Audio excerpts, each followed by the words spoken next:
Okay, so the next step in our Flubaroo journey is to send the link for the form to students. So what you can do is, way back when we created our form, we're way back here, notice I clicked on the View Live Form button.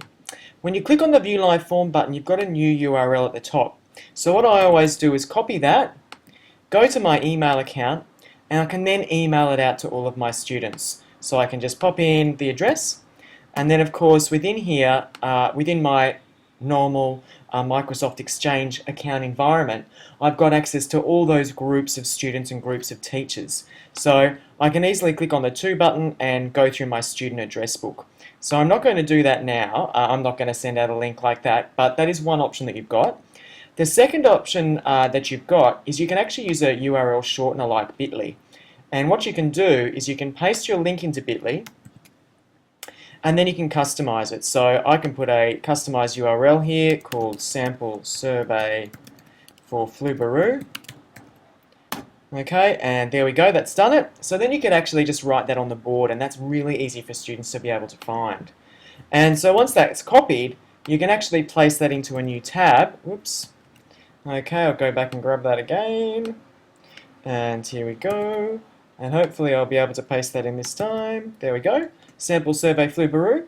And that'll bring up the form. Now, what you also need to make sure that you do is that you fill out the form yourself first.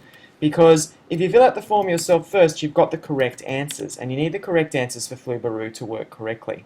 So what I'm going to do is say the correct answer is 3 to that question. And the correct answer is blue for that question I'm going to submit.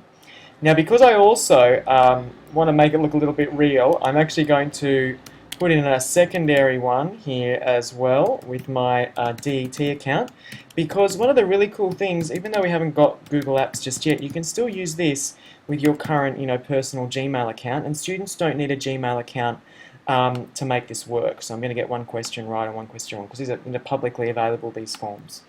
And click on Submit. Okay, so we've done that now, and I might even just submit one more response, and this can be as John, and I'll do it at hotmail.com. You know all my email addresses now. There we go, and a 7, actually this person can get it totally right, a 3 and a blue, and I'll submit that.